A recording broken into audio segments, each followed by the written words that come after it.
मैं रवि कुमार आपका केपी ज्ञान में हार्दिक स्वागत करता हूं। बच्चों, आज हम पढ़ेंगे कक्षा 11 का मैथ। बच्चों, कक्षा 11 का जो मैथ है ये कक्षा 10 से काफ़ी अलग है। जो हमने कक्षा 9-10 में पढ़ा है उससे बिल्कुल ही अलग है। कुछ ही ऐसे पाठ होंगे जो कक्षा 11 के कक्षा 10 के साथ रिलेट करेंगे या संबंध रखेंगे, और कुछ तो चैप्टर ऐसे ही हैं जो बिल्कुल ही अलग है। तो कक्षा 11 का हम पहला टॉपिक जो पढ़ेंगे समुच्चय। समुच्चय किसे कहते हैं, समुच्चय की परिभाषा क्या है, इसके बारे में हम जानने का प्रयास करेंगे। तो बच्चों, आइए इसके बारे में हम कुछ जानते हैं। चलिए पहले देख लेते हैं।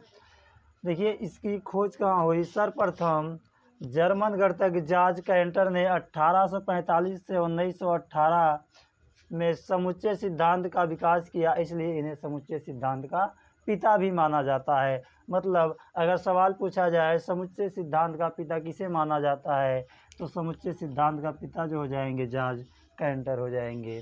अब बच्चों, यदि इसका यूज पूछा जाए, इसका यूज कहाँ कहाँ पे होता है, समुच्चय का यूज हम कहाँ कहाँ पढ़ेंगे। यूज पढ़ेंगे संबंध एवं फलन में, ज्यामिति में इसका यूज है, प्रायिकता में इसका यूज होता है, और बीजगणितीय में इसका यूज होता है, और मैथ के अन्य टॉपिकों में भी इसका यूज होता रहता है।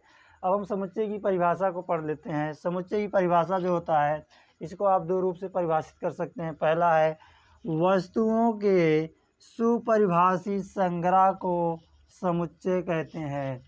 वस्तुओं के हम यदि सुपरिभाषित या वेल डिफाइंड कर देते हैं तो उसको हम समुच्चय या सेट कहते हैं। दूसरा देखिए, हमारे पास जो है वस्तुओं और पदों का एक ऐसा संग्रह जिसमें कोई विशेष गुण पाया जाता है, उसे हम सेट कहते हैं। वस्तुओं या पदों का ऐसा संग्रह जिसमें कोई विशेष गुण उत्पन्न हो या पाया जाता हो, उसको हम क्या कहते हैं, समुच्चय या सेट कहते हैं। अब देखिए बच्चों, यदि हम सेट की बात करें, सेट किसे कहते हैं, एग्जाम्पल के देख लेते हैं। एग्जाम्पल हो जाए 10 से कम अंकों का संग्रह। 10 से कम अंकों का संग्रह। देखिए बच्चों, यहाँ वेल डिफाइन कर दिया है, सुपरिभाषित कर दिया है। क्या होना चाहिए, 10 से कम। 10 से कम हमारे कौन कौन से होंगे, 1 2 3 4 5 6 7 8 9। ये देखिए हमारे जो 10 से कम अंक होंगे कौन से, 1 2 3 4 5 6 7 8 9। देखिए बच्चों, यहाँ पे हमारा सुपरिभाषित है, मतलब जो उसने कंडीशन दिया है उसने बता दिया कितने, 10 से कम अंकों का संग्रह जो होगा वही क्या कहलाएगा, हमारा समुच्चय कहलाएगा। देखिए हमारा एक समुच्चय हो गया। ठीक है बच्चों, ये अब एग्जाम्पल हम देख लेते हैं। एग्जाम्पल देखिए, 15 से कम सम संख्याओं का संग्रह। संख्याओं का संग्रह। देखिए बच्चों, यहाँ कह रहा है 15 से कम सम संख्याओं का संग्रह। 15 से कम संख्याएं हमारे पास कौन कौन सी होंगी, सम बोला है, सम 2 हो जाएगा, 4 6 8 10 12 14। तो देखिए बच्चों, ये हमारा 15 से कम संख्याओं का संग्रह हो गया, तो हमारे पास एक सेट प्राप्त हो गया। हम इसी प्रकार दूसरा एग्जाम्पल देख लेते हैं। अंग्रेजी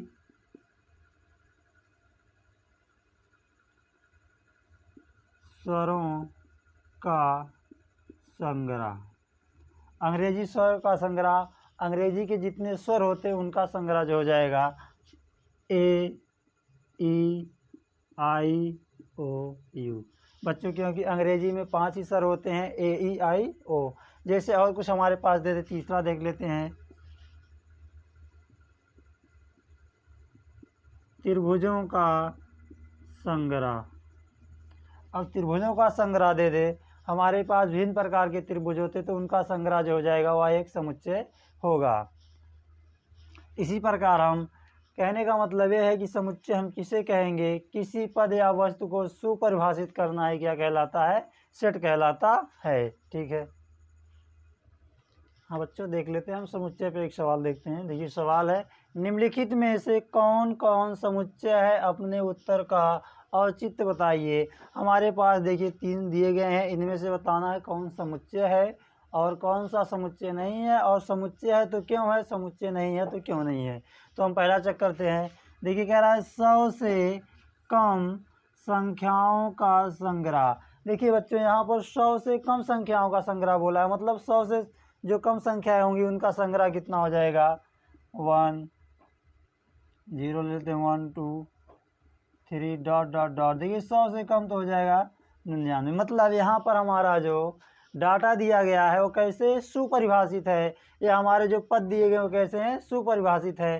तो हमारा जो हो जाएगा ये वाला समुच्चय है, समुच्चय है। देखिए बच्चों, यहाँ बताना हमारा समुच्चय है तो क्यों है, क्योंकि देखिए यहाँ पर सुपरिभाषित है इसलिए समुच्चय है। अब हम अगला देखते हैं, आपके उस स्कूल के कक्षा 11 के बच्चों का संग्रह। अब कक्षा 11 के बच्चों का संग्रह नहीं, कक्षा 11 के बुद्धिमान बच्चों का संग्रह हो जाएगा, बुद्धिमान बच्चों का संग्रह। देखिए ये वाला दूसरा है, कक्षा 11 में बुद्धिमान बच्चों का संग्रह। देखिए कक्षा 11 के सभी बच्चे बुद्धिमान नहीं हो सकते हैं, कुछ बच्चे बुद्धिमान होंगे, कुछ बच्चे बुद्धिमान नहीं हो सकते हैं। तो हमारा यहाँ डाटा ही क्लियर नहीं हो रहा है, या हमारा जो दिया गया कथन है वो सुपरिभाषित ही नहीं है, इसलिए हमारा यहाँ समुच्चय नहीं होगा, समुच्चय नहीं है। क्यों नहीं है, क्योंकि हमारा दिया गया परिभाषा या कह सकते हैं दिया गया शब्द सुपरिभाषित नहीं है। इसी प्रकार तीसरा देख लेते हैं, भारत के सुविख्यात लेखकों का संग्रह। अब भारत के सुविख्यात लेखकों का संग्रह, अब भारत में जो सभी लेखक हैं क्या सभी के लिए वो सुविख्यात हो सकते हैं, कुछ के लिए सुविख्यात हो सकते हैं लेकिन कुछ के लिए वो नहीं हो सकते हैं। इसलिए यहाँ भी हमारा जो दिया गया डाटा या कह सकते हैं जो हमारे पास शब्द दिए गए हैं, इनका जो शब्दों का जो अर्थ निकल रहा है यहाँ से क्लियर नहीं हो रहा, इसलिए यह हमारा क्या हो जाएगा, समुच्चय नहीं होगा, समुच्चय नहीं है। देखिए बच्चों, समुच्चय को छांटना कितना आसान है। समुच्चय को छांटने में सबसे आसान है, हमको यदि परिभाषा या जो हमको अंक दिए गए हैं या जो शब्द दिए गए हैं यदि वह वेल डिफाइंड हो या सुपरिभाषित है तो हमारा समुच्चय होगा, वरना समुच्चय नहीं होगा। बच्चों हमारा अगला हेडिंग है या जो हम अगला पॉइंट पढ़ेंगे वो है अव्यय या एलिमेंट। मतलब समुच्चय के अव्यय कौन से होते हैं। देखिए समुच्चय के अव्यय कौन से होते हैं, वे पद या शब्द जिससे मिलकर समुच्चय का निर्माण होता है, निर्माण होता है उसे अव्यय कहते हैं। ये बच्चों, वे पद या शब्द जिससे मिलकर हमारे समुच्चय का निर्माण होता है उसको हम अव्यय कहते हैं। जैसे मान लेते हैं हम एक समुच्चय लेते हैं उसका अव्यय, जैसे हमारे पास है ए ई आई ओ यू। देखिए हमारा समुच्चय ए है लेकिन उसके अव्यय कौन कौन से हैं, ए है, ई है, आई है, ओ है, यू, क्योंकि इन्हीं से मिलकर हमारा क्या बना है, समुच्चय मिला है, समुच्चय बना है। तो हमारे अव्यय क्या होंगे, वे पद या शब्द जिनसे मिलकर समुच्चय का निर्माण होता है उसको हम अव्यय कहते हैं। अब संकेतन देख लेते हैं, संकेतन क्या होता है। देखिए संकेतन, हम समुच्चय को कैपिटल अक्षर से प्रदर्शित करते हैं। जो हमारा समुच्चय होता है, समुच्चय को कैपिटल या कह सकते हैं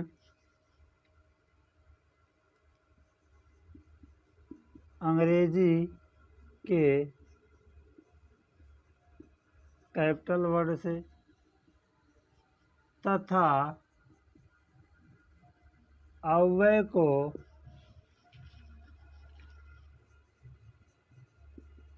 अंग्रेजी के स्मॉल वर्ड से प्रदर्शित करते हैं। ये इसका संकेतन कहलाता है। मतलब ये समुच्चय लिखेंगे, जैसे देखिए हमने यहाँ लिखा है सेट ए को, देखिए हमारा सेट ए है, इसलिए हमको इसको कैपिटल में आप बड़े अक्षर में लिखे हैं। हमारे पास देखिए यहाँ इसके जो अवयव दिए गए हैं AEIOU, इसको हमने स्मॉल लेटर में लिखा है। ये हमारा क्या कहलाता है? संकेतन कहलाता है। हाँ देखिए बच्चों, अब एक पॉइंट और पढ़ने वाले हैं समुच्चय में। समुच्चय में किसी अवयव की उपस्थिति को दर्शाने के लिए हम एक इंडिकेशन या संकेतांक का प्रयोग करते हैं जो ग्रीक भाषा से लिया गया और उसका नाम होता है बिलोंग टू। समुच्चय में अवयव की उपस्थिति को प्रदर्शित करने के लिए हम एक संकेतांक का प्रयोग करते हैं जो ग्रीक भाषा का है। ग्रीक शब्द या ग्रीक भाषा का संकेत जिसे हम बिलोंग टू कहते हैं।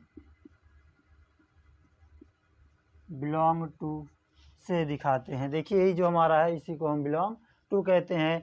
हम यहाँ से इसी के माध्यम से दर्शाएंगे कि समुच्चय ए में कौन सा अवयव है या समुच्चय ए में कौन सा अवयव नहीं है। तो हमारा देखिए ये भी एक इस प्रकार का अच्छा सा पॉइंट है समुच्चय को दर्शाने के लिए, या कह सकते हैं इसको पढ़ना बहुत ही आवश्यक है, क्योंकि इसी की सहायता से हमको क्या होगा, समुच्चय में अवयवों की उपस्थिति को दर्शाएंगे।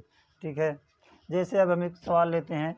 जैसे हमारे पास एक सेट दिया गया है, सेट मान लेते हैं AEIOU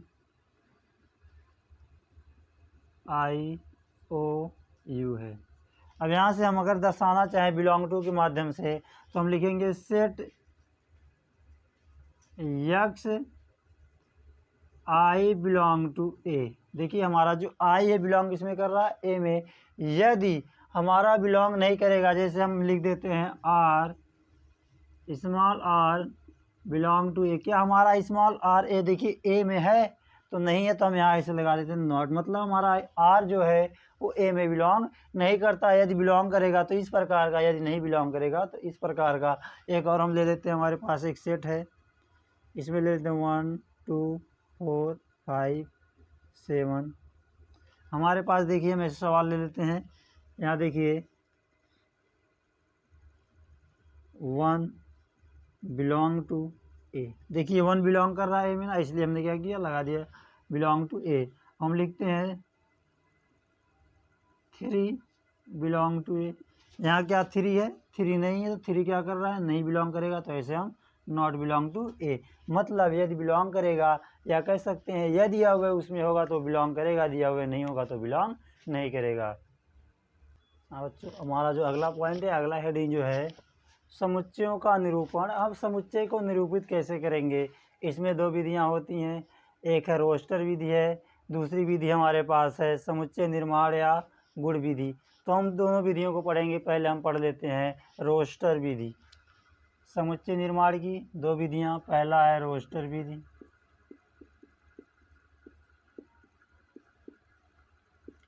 देखिए बच्चों, इस विधि में क्या होता है, हम समुच्चय को मझले ब्रैकेट में अर्धविराम या कामा लगाकर लिखते हैं। क्या करते हैं, समुच्चय को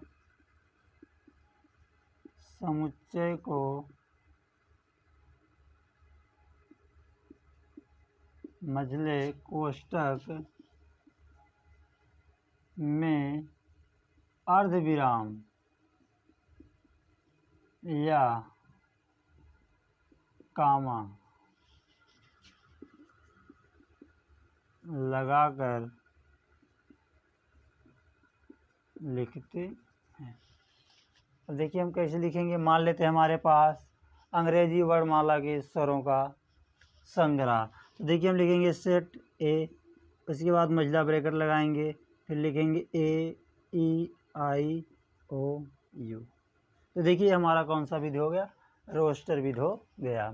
रोस्टर विधि में देखिए हम क्या करेंगे, समुच्चय को मझले ब्रैकेट में लिखेंगे, उसमें उपस्थित अव्यय जो होंगे उनको अर्धविराम या कॉमा लगाकर आसानी से लिख देंगे। तो हमारा रोस्टर विधि हो गया। हाँ बच्चों देखिए इतना पॉइंट हो गया। आगे वाला पॉइंट है, देखिए जब हम रोस्टर विधि लिखते हैं तो हमारे पास यदि कोई समुच्चय है, यदि उसमें किसी अव्यय 2 बार या 2 बार से अधिक आया तो उस अव्यय को सिर्फ एक बार लिखते हैं। देखिए पॉइंट छोटा सा है, किसी समुच्चय में अव्यय की पुनरावृत्ति नहीं होती है। मतलब यदि हमारे पास कोई अव्यय है, यदि वह 2 बार आ गया हो तो उसमें हम उसको एक ही बार लिखेंगे। जैसे एक शब्द हम ले लेते हैं, हमारे पास एक दे शब्द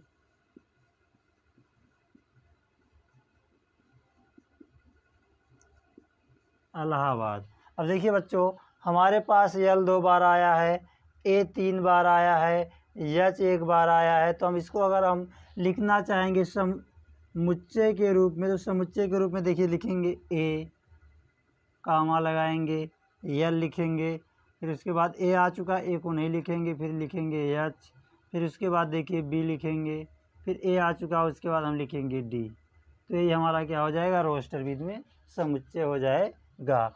लेकिन एक और कंडीशन हमारे पास है, कह रहा है किसी समुच्चय में अव्यय को हम पुनरावृत्ति नहीं करते हैं। दूसरी बात होता है अव्यय के क्रम से कोई फर्क नहीं पड़ता है, किसी भी समुच्चय में अव्यय के क्रम से कोई प्रभाव नहीं होता है। जैसे मान लीजिए हमारे पास एक दिया गया है समुच्चय ए, उसके अव्यय ए ई आई ओ यू हैं। तो चाहे आप इसको इस प्रकार लिख सकते हैं, चाहे तो आप ऐसे लिखिए, अव्यय को आगे पीछे लिख सकते ए आई ओ यू ई। मतलब हमारे अव्यय का क्रम आगे पीछे हो सकता है, हमको इस सेट में कोई प्रभाव नहीं पड़ता। तो हमारा जो रोस्टर विधि है, रोस्टर विधि में है, इसको समुच्चय में क्या करते हैं, महिला ब्रैकेट लगाकर अव्ययों को कॉमा या अर्धविराम लगाकर लिख देते हैं। उसमें 2 पॉइंट है, किसी समुच्चय में अव्यय की पुनरावृत्ति नहीं होती है, दूसरा है किसी भी समुच्चय में अव्यय के क्रम से कोई प्रभाव नहीं पड़ता है। अब हम अगला विधि देखते हैं। हाँ बच्चों हम इस पर आधारित एक सवाल देख लेते हैं। देखिए सवाल दिया गया है, निम्नलिखित समुच्चय का रोस्टर विधि लिखिए। हमारे पास समुच्चय दिया गया है सभी आभाज्य संख्याओं का समुच्चय। तो सभी आभाज्य संख्याओं का समुच्चय जो हो जाएगा, यदि मान लेते हैं सभी आभाज्य संख्याओं का समुच्चय ए है, तो ए इक्वल हो जाएगा, महिला ब्रैकेट लगाएंगे, उसमें सबसे छोटी आभाज्य संख्या जो होती है 2 होती है, उसके बाद 3 होता है, उसके बाद 5 होता है, ऐसे देखिए 5 हो जाएगा, उसके बाद 7 हो जाएगा, उसके बाद 11 हो जाएगा, उसके बाद हो जाएगा 17, ऐसे ही डॉट डॉट जाता रहेगा। तो हमारा क्या हो जाएगा, सभी आभाज्य संख्याओं का संग्रह। यदि बच्चों वीडियो पसंद आया हो तो वीडियो को लाइक कीजिए, चैनल को सब्सक्राइब कीजिए और ज़्यादा से ज़्यादा अपने दोस्तों तक शेयर करिए। अब अगला जो पार्ट बचा है हमारा उसको हम पढ़ेंगे अगली वीडियो में। धन्यवाद।